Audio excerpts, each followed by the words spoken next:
The police do incredible work, and they are usually the first ones on the scene when something goes wrong. Every so often though, they will encounter something that even they can't explain. One of the places where officers are seeing strange things is that of the Navajo Reservation of the American Southwest. This location is known for mysterious and legendary stories, and the police here have encountered some strange things.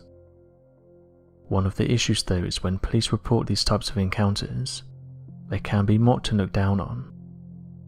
The police at the Navajo Reservation, however, have a different view on things. They take these sightings and encounters seriously, and will try to look into and understand each report. For the last few decades, many strange reports have been coming out of this region, so it's clearly not just them that are encountering mysterious things. The NNR gives people somewhere to go for such cases. They have allowed people to talk to them and have their cases investigated. One Navajo ranger opened up about some of the things they've witnessed, and this all happened while being on duty. He reported the following incident.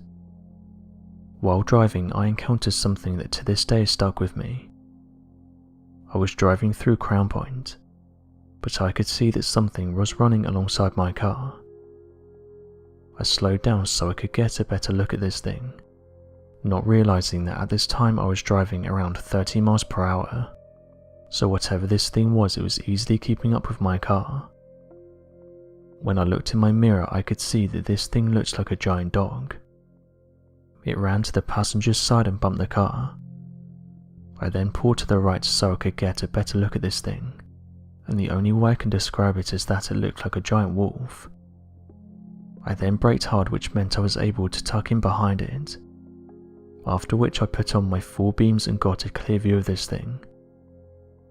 I would say it was around 6 feet in length and incredibly hairy. The creature only stayed within the full beams for a matter of seconds, before it quickly ran off into the distance.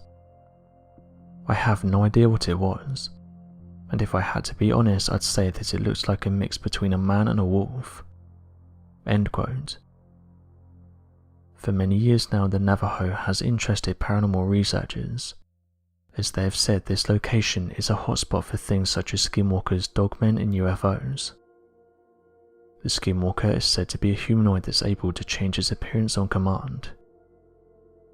The Navajos are a Native American people who would go into detail about these mysterious creatures. They would tell stories of how they were able to perform superhuman feats, and that if one was nearby it would be wise to try and avoid it at all costs. However, others have said that if it's at the point where it's already reached you, you have no chance of getting away. Skinwalkers are believed to be individuals of whom underwent a cursed ritual, and gain the ability to shapeshift into a wolf-like creature whenever they choose.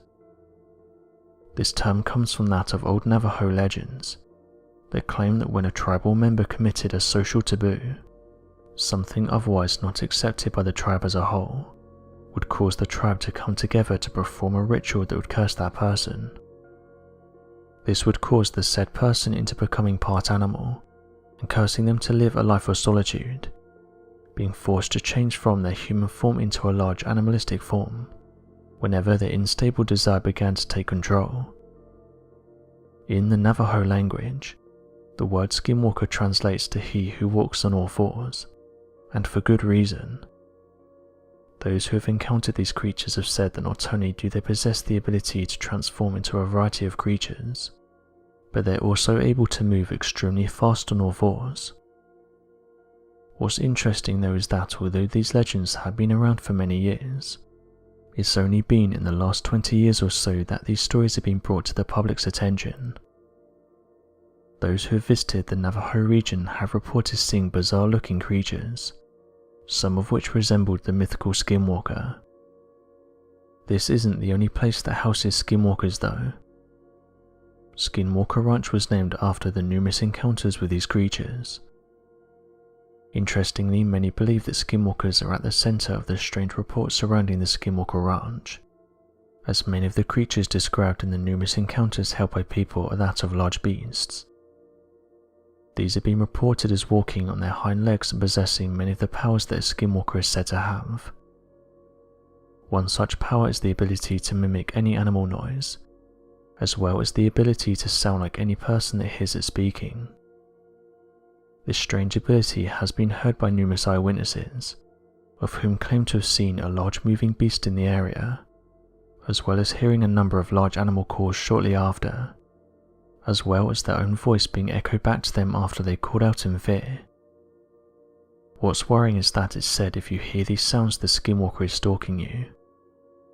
Even more worrying is that most people celebrate when they hear the sounds getting fainter, thinking the creature is getting further away, but this is not the case. It's said that the skinwalker does this on purpose in order to make you think you're getting away from it. Then when you start to relax, it strikes. Not many people have heard these sounds and lived to tell the tale, as it's reported every year people go missing in these regions, and it's because of skinwalkers.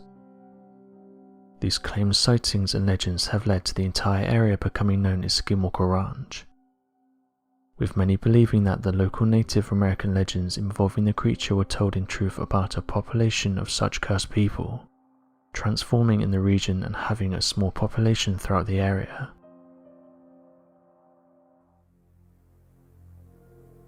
Our oceans are some of the most fascinating yet mysterious places on our planet. Scientists have been open about the fact that we know very little about our oceans. For the last few decades, various stories have been told by people across the world of strange happenings, and the majority of these happen in and around large bodies of water. Many people have gone missing in Russian waters. This was happening so much that two researchers decided to look into these cases to see if they could find something. It didn't take long for them to be told about strange stories of underwater humanoids and alleged bases. Now before I carry on, it's important to note that no officials have admitted to finding such things, and the majority of these findings come from amateur researchers that have carried out their own research. Regardless, others soon started to come forward and detail their strange encounters. What this left the researchers with was a large list of strange stories, and one link they could make was that the majority of these reports happened close to lakes. Russia is home to approximately 2.8 million lakes, some of which are extremely deep. It's not uncommon for people to go missing around ponds, lakes and oceans. After all, some downplay how dangerous these locations can be, but the researchers soon found that many of these reports included strange crafts and even mysterious humanoids. The researchers made a link between these accounts, and said that people even sent them images of what appeared to be underwater bases. This is a theory that's been shared for some time now, as various eyewitnesses close to these regions have admitted seeing strange crafts flying in and out of these lakes. One of these lakes that's of particular interest is that of Lake Baikal. It also holds the title as being the deepest and most ancient lake on the planet. This has caused some to call it the Pearl of Russia. Giant lake monsters have been reported to live in Lake Baikal. Perhaps the most interesting reports from this region though is the vast amounts of unidentified flying objects. Interestingly, declassified Soviet-era documents have been discovered, which detail the Russian Navy having run-ins with UFOs. Although these documents don't mention UFOs or even the lake in particular, the two are hinted at in the documents, and it's led some to believe that these crafts have been visiting this lake for many decades. For years now, mysterious blinking lights have been seen by various people visiting the lake. These mysterious objects are known by the locals, and they've said they've been here for many years now. Some groups have suggested that the crafts are after something inside the lake, while others suggest they actually live inside this lake. This has caused them to become known as USOs. Many are well aware of the commonalities seen when reading over numerous UFO reports, and what they tend to mean when spotted. The term UFO has become synonymous with images of extraterrestrial life, despite the term having existed in aviation for many decades, prior to the alien abduction phenomena that helped popularize the term.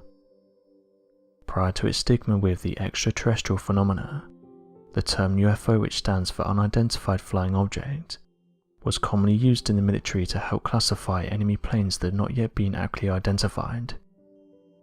Though it might seem obvious in explanation, many still can't help to envision little green men when the term UFO is thrown around in a wide number of military and civilian reports. UFO is not the only term that has grown in popularity within the extraterrestrial awareness community in recent years, as there appears to be another term that is slowly becoming far more popular and shedding light on the technological capabilities of these crafts. Known as unidentified submerged objects, there have been a number of reports by fishermen, naval intelligence, and a wide variety of anonymous claims to extraterrestrial awareness outlets that describe sightings of bright lights or quick-moving objects through the ocean that does not fit the design of anything terrestrial in nature, and Lake Baikal is said to be one place on our planet where these mysterious crafts can be seen. These USOs, as they're called, have also proven to look remarkably similar to UFO sightings and disc-shaped extraterrestrial crafts. In fact, many sailors have claimed to have seen USOs rise out of the water and fly away as a massive bright light. This has led many to consider the very real possibility that UFO crafts also have the ability to serve as submerged crafts, leading many to believe that perhaps there are a number of underwater extraterrestrial research bases, and these are scattered across the Earth, and our current technology is unable to detect and discover them. What then are people around Lake Baikal witnessing? The truth is, no one knows what these crafts are and what they want. Information on them is limited, and they've never been photographed going in and out of the water. One interesting account of these UFOs involves that of a Russian Tu-154 aircraft. This plane was said to have been chasing an unidentified flying object when something suddenly went wrong. It caused the plane to make an emergency landing in the lake. It's said the plane was sent out because these UFOs were getting too close to the military, and they wanted to know what these things were. However, the plane wasn't able to get close to the craft, and some researchers have suggested the UFO shut off the plane's electrics, and this is the reason why it crashed into the lake. Perhaps the most interesting account to come from the lake is that of the lake people. This first contact happened in 1982, and this was when Navy divers in the lake reported seeing what they described were giant humanoids. They said the beings were much larger than them, and appeared to be wearing some kind of suit. The divers were interested in these underwater giants, and so decided to go and investigate. However, the story goes that when they approached the beings, they were quickly thrown to the surface of the lake, and due to the force in which this happened, the team suffered multiple injuries, with some of them even passing away. The Russian government, however, denies this happened, and that it's nothing but stories. So what do you think happened around Lake Baikal? Do you think there's an underwater base? Or do you think these sightings can be explained using natural phenomena? Be sure to leave your questions and answers in the comment section below, and help us to grow this community while working to solve these unexplained mysteries. Thank you for watching, and don't forget to subscribe for more videos.